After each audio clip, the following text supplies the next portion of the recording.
Good evening, folks, or whenever you're watching this. This marks the first lecture video for this class that I have done at night. Um, I guess it doesn't really mean anything, but just so you know, you might hear my dog snoring in the background. I'm not sure. So I know this looks like the opening slide for the last one, which it was. But last time we talked about culture, and now we're going to talk a little bit about the history of anthropology. Um, it might not occur to you that even a discipline like history has a history, or the discipline of anthropology has a history. Um, the kind of modern disciplines that we have today in Western universities, um, they're not necessarily the natural way of breaking up studying mankind, humankind. You um, it's um, it's a product of a history, right? So, for example, anthropology overlaps in some degrees with philosophy, with sociology, with psychology, with biology, right? So this sort of like delimitation of the study of anthropology and the reason why it is as it is now in a university system, that actually has a history. So we're going to kind of talk about how it developed. Um, I'll try to make this a little bit shorter than the last one. No promises. Okay, so the discipline itself as a subject and a department in universities is pretty young, I would say, fairly young. But if we try to look at the roots of what became anthropology, we could go pretty far back. Um, so, for example, we could talk about sort of historians and maybe propagandists. Like Herodotus. I mean, I don't necessarily think that what he was doing was propaganda per se, but Herodotus is sometimes talked about as the father of history. So Herodotus was ethnically Greek, I believe, um, uh, writer and historian, even though at the time there wasn't really such a thing per se. Who was born in what's now Turkey, in a Greek colony there. And so, if you look at the timeline here, we're at uh, the 5th century BC. Okay, so this was quite a long time ago, and he wrote some of the first documentations of quote foreign peoples. Peoples outside of the Greek kind of ethnic experience. So all of the different ethnicities and groups of people that Greeks, like sort of Greek civilization, might come into contact with, including peoples in Eastern Europe, in Central Asia, in Northern Africa, in the Middle East, in Central Europe, and so forth. You also have Tacitus, who was writing, who was Roman, writing in the first and second centuries A.D. Also about the so-called barbarians, who essentially were just people who were outside the limes, outside the boundary of Roman civilization. So was it all 100% objective? Probably not, but it was an attempt to describe peoples and events and beliefs and histories.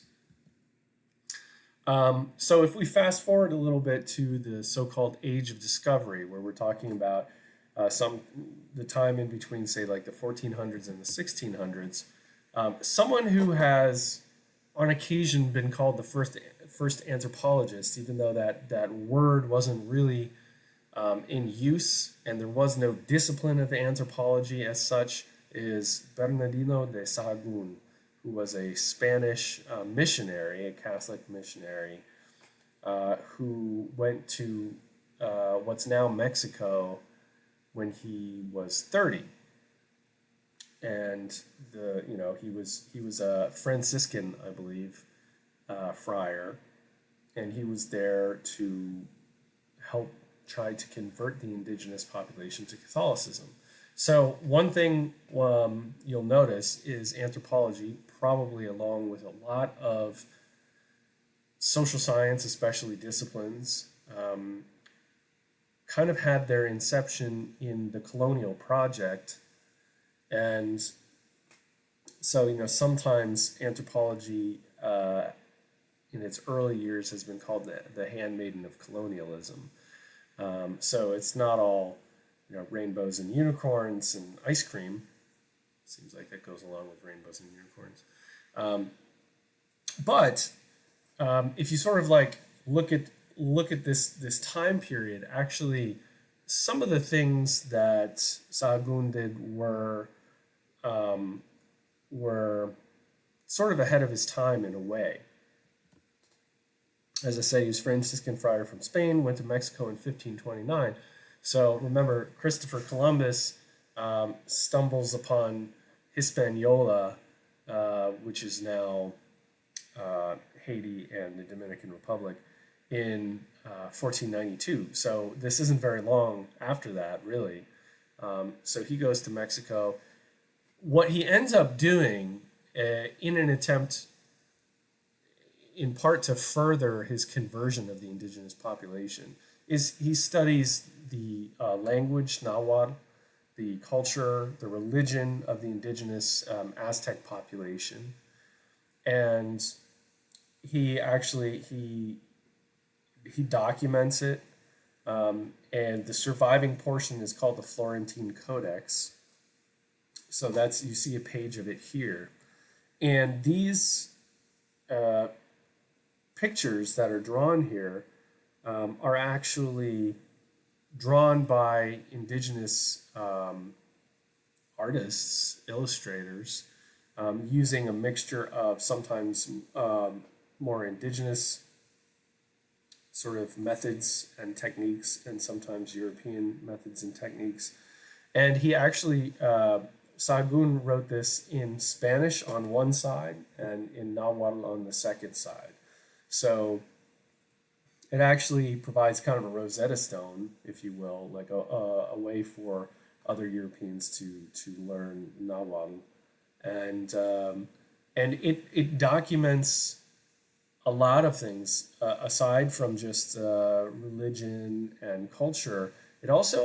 There's a section that also documented the Spanish conquest of what's now Mexico from the perspective of certain indigenous groups. So in a way, this is one of the first real ethnographies, which is a term that I believe I introduced in one of the previous lectures just recently. But an ethnography is like a formal description of a culture, sort of for somebody not from that culture. So it's a way of weaving together all these aspects of culture, which again is all about perception and values and assumptions and how you see the world, but it includes things like how you view your relationships with others, your kind of worldview / spirituality / religion, economics, and how that all sort of intertwines. Another person who wrote influential tome about traveling is Jean-Baptiste Chardin, also known as Sir John Chardin. He was a French jeweler, wealthy, because most people who could do any kind of traveling at this time were either wealthy or supported by the church. And he traveled to Persia, so he was he was doing some trading, right, and probably acquiring jewels and so forth. And at one point, he was on his way to Persia, which is now Iran, and he was in Constantinople, which is now Istanbul, and there was some kind of political kerfuffle between the French and the powers that be there, and so he couldn't take his normal overland route. He had to escape by sea, and he actually, I believe you can see the cursor. So he had traveled from Paris. I don't know the exact route he took, but he went right down here to Istanbul. You see, bordering on the Black Sea, right?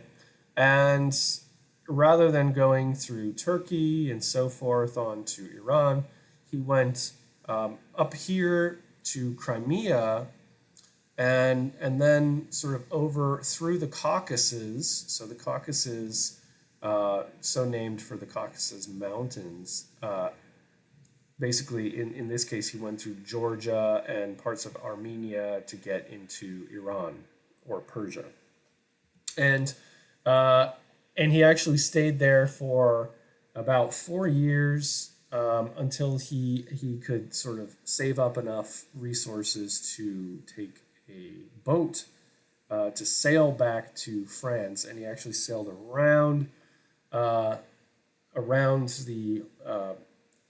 the Cape of Good Hope, around the bottom of Africa, and up.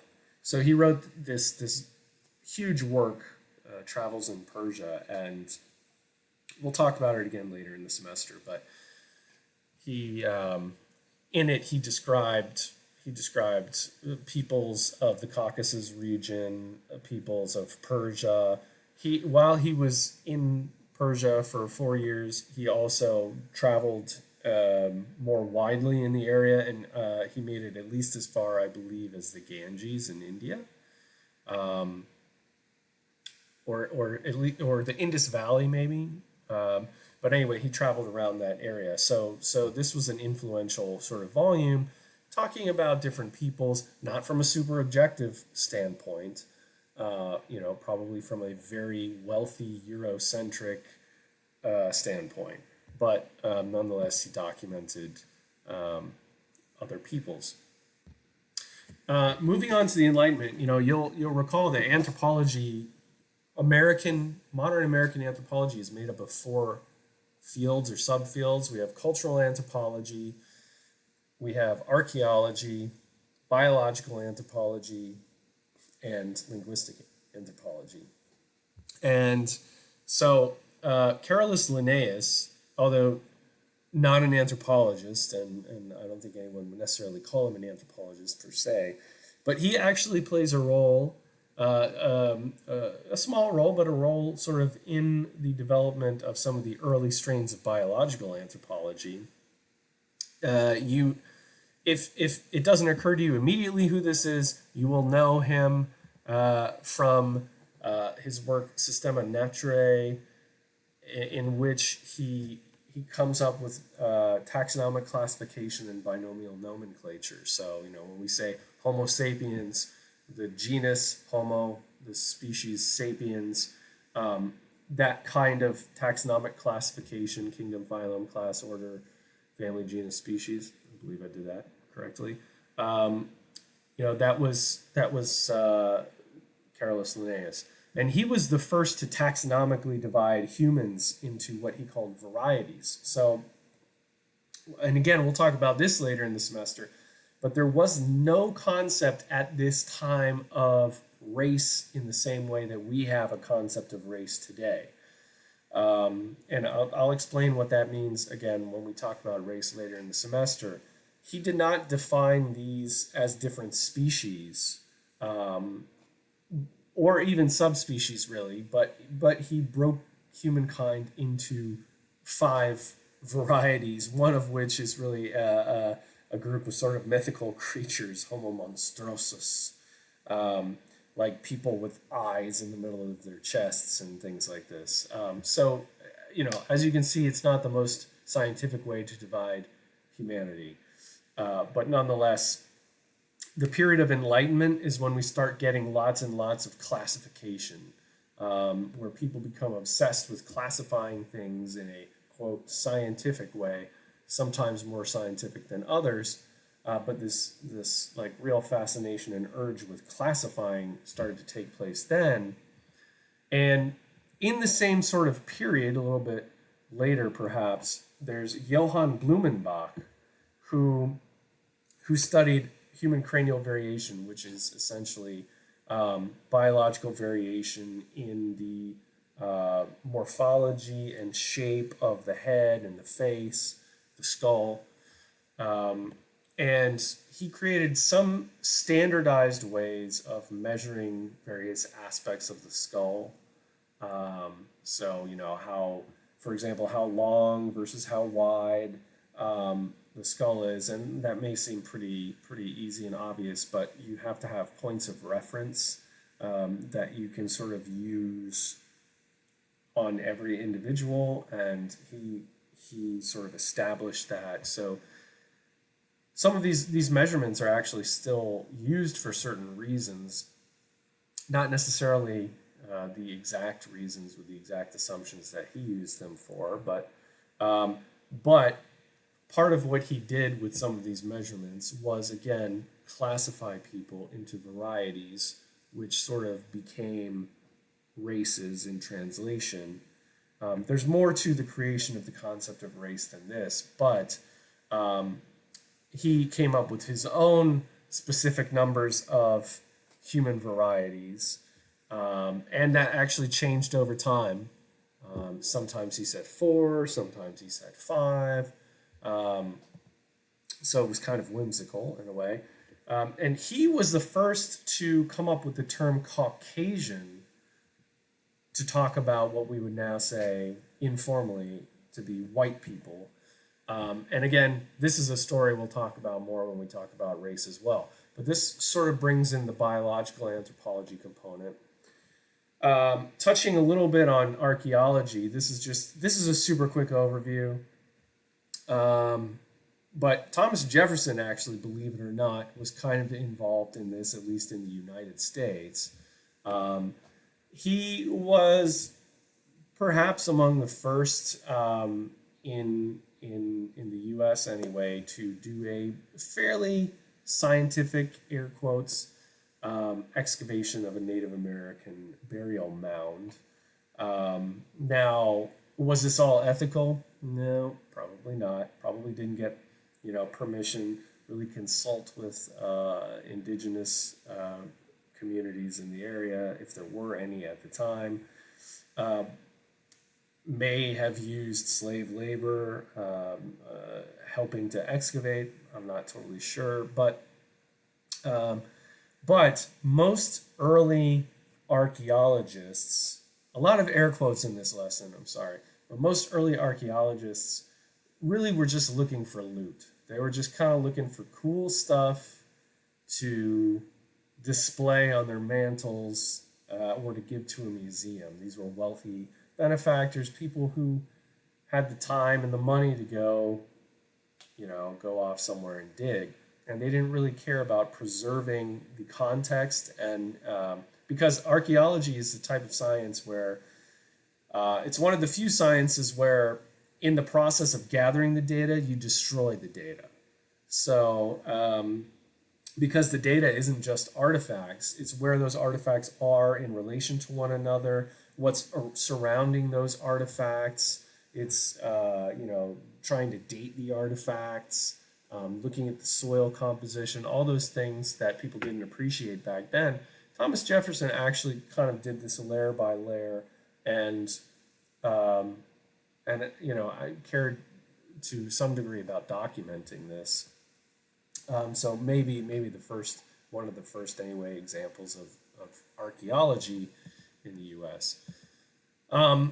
Also, in the 19th century, okay, this is not archaeology, this is kind of going back to cultural anthropology, but Lewis Henry Morgan wrote an ethnography of the Iroquois. And he was one of the first, if not the first, to really investigate kinship relations, which means how do people classify their relatedness or the importance of their relationships with others in their community. So it's a little bit abstract for us because, we just think about exactly how we're biologically related to people, and we don't put maybe as much emphasis on other aspects of the relationship as other communities have done through time. But he did a lot of work on how the Iroquois perceived kinship. He also, in trying to understand how culture changes, and obviously at this time comparing kind of the like American society with a European foundation, an industrial capitalist society, to various indigenous societies. Uh, you know, a lot of what went into this had to do with assumptions about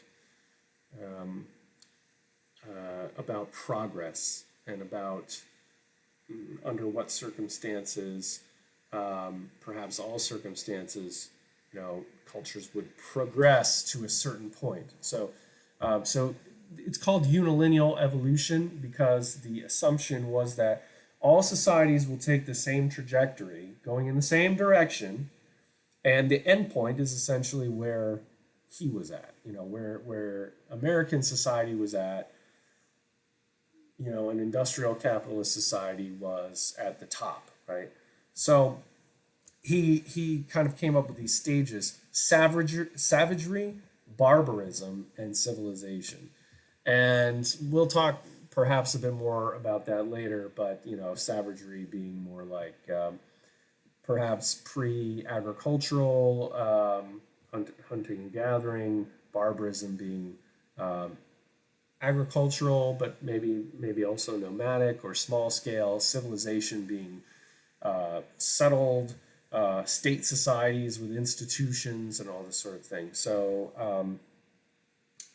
but anyway, even though we can look back and say, oh my gosh, that was very ethnocentric and racist and so forth, it was kind of a new way of looking at social organization, even if the assumptions built into it were wrong. Okay, Karl Marx. I know this might be a surprising one on there, and actually, I'm wearing a fitting T-shirt. I don't know if you can see it because I can't see what you see here. Marx and Spencer. It's a pun. It's a bit of a pun because there's a British store called Marks and Spencer, but it's Marks, like my name. It's a British not sure if it's like a Target or like a Sears or something like that. But anyway, this is a joke because Karl Marx and Herbert Spencer, both of whom we'll talk about a little bit at various points. Ha ha ha. Anyway, Karl Marx, yes, he was not solely a revolutionary and an ideologue. He's not just the guy who wrote the Communist Manifesto. Believe it or not, he actually influenced social sciences quite a bit. Now, some people want to throw the baby out with the bathwater and say the sort of things that came out of some of his writings ended up being horrible and going horribly awry. So let's condemn everything. And but he actually was more than just a guy who was interested in building some kind of communist utopia. He wrote a lot of works on history, on economics, on the causes of social change, and he's very influential in archaeology, in cultural anthropology, actually, because he talked to a great degree, about how the basis of subsistence and economics in society, how you make your living, and the social relations that go along with that actually have a domino effect on all kinds of other things in society. Could be on gender, on gender roles, on conflict in society, uh, on religion, and so forth, right? So it was actually a very important way to start thinking about things. Um, so that's pretty much what I just said. Asserted that the economic base or foundation of a society determines much of its social relations and conflicts. Now, if we move forward to a more modern era in the 20th, late 19th, and early 20th centuries, we have the Polish Bronisław Malinowski, or most often Malinowski. Um, he was a Polish anthropologist who had been living and studying in Britain, and he sort of accidentally pioneered participant observation in the modern context. Again, participant observation being you if you want to study a particular culture, you go there, you learn the language, you live with people who are native to that culture, you participate to the extent possible in their daily lives. So you try to become sort of born anew into this group in a way. You'll always be an outsider to an extent, but it's like this: when you go, if you were to take a cruise to the Yucatan and you visited a couple of Mayan ruins, does that make you modern day Maya? How much do you think you could really say that would be accurate and objective about the way that that Maya individuals live in that region today? Probably not so much, right? But if you actually, instead of just going there as a tourist, if you actually went and you lived how people in that region live, and you learned their local language, and you spent there probably a couple of years at least, then you would have a better idea of how they see the world, why they see the world, what their options are, what kind of structural obstacles they may have, what their philosophies, religions, worldviews are, and so forth. So that's participant observation. And he kind of accidentally pioneered this because he went to do a study in an island chain, sort of off the coast of Australia, New Zealand, Papua New Guinea, the Trobriand Islands, and then World War One broke out. Now, the part of Poland that he was from was at the time part of the Austro-Hungarian Empire. There was no Poland on the map of Europe. It had been wiped out for 123 years, and so because Australia was a Commonwealth, a British Commonwealth country, and this area, I suppose, was administered by Australia or was a British overseas territory. He was considered to be sort of part of a antagonistic empire, and so people who were from Axis powers were essentially not allowed to travel. So he had to stay in the Trobriand Islands. And whereas a lot of armchair anthropologists and people who would simply read books, or wealthy people they might go somewhere, but they would stay on a veranda and just kind of watch the natives, quote unquote, like you would go to a zoo. Instead of doing this type of thing, he actually lived among the Trobriand Islanders and learned the language and participated in rituals and so forth, and wrote a very influential book about it.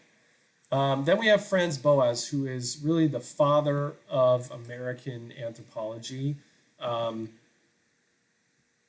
Counterintuitively, I suppose not ironically, but counterintuitively, he wasn't American by birth. He was actually a German Jewish immigrant to the United States. And he developed this distinctly American version of anthropology. If you go to Germany and you study anthropology, you will not get this version of anthropology, even though a German person created it. Because he created it when he was living here in the United States and he was influential in the field, he was the head of the very first anthropology department, which was at Columbia University in New York in 1902. And he came up with this idea of four fields. He came up with the idea that actually, you know, cultural anthropology and biological anthropology, then called physical anthropology, and linguistic anthropology and archaeology, as a science of humanity, you kind of need all of those things to really understand humanity. I'm not going to make you watch that. But he actually was sort of an activist as well. There was a lot of anti-immigrant sentiment. What else is new back then? Except this time it was about Southern and Eastern Europeans, and probably Jewish Europeans as well. And he actually did a biological anthropology study to refute this idea of biological inferiority of different peoples and biological immutability. He showed sort of how environment, biology, culture all interact. So there was also Margaret Mead, who you may have heard of. Margaret Mead was actually a student of Franz Boas. And, she studied in Samoa, and she studied gender and coming of age. So, the kind of expectations of men and women, with a focus, I believe, mostly on women, and sort of a rite of passage of like how you become an adult and kind of fully embrace adult roles and responsibilities and so forth. And then we also have Zora Neale Hurston, who you may know. Maybe you didn't know she was an anthropologist. Maybe you knew that she was a writer, and a well-known writer of the Harlem Renaissance.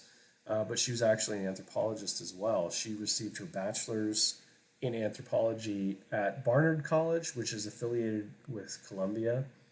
In 1928, she was actually a non-traditional student. She was older when she started because she had done other things prior to that.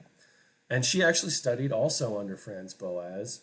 And she is known for doing work on Haitian voodoo, on folklore of African American communities in the South, of racial struggles in the South, and just collecting all kinds of oral history, folklore, connecting African American traditions to threads of spiritual and religious traditions and cultural traditions from African societies.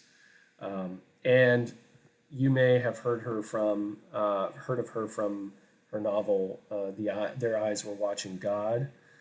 She also, recently, there was a book published posthumously, obviously. She passed away in 1960, but this book came out just within the last 2 years, called Barracoon, which is the story of the last African to come over as a slave in the United States.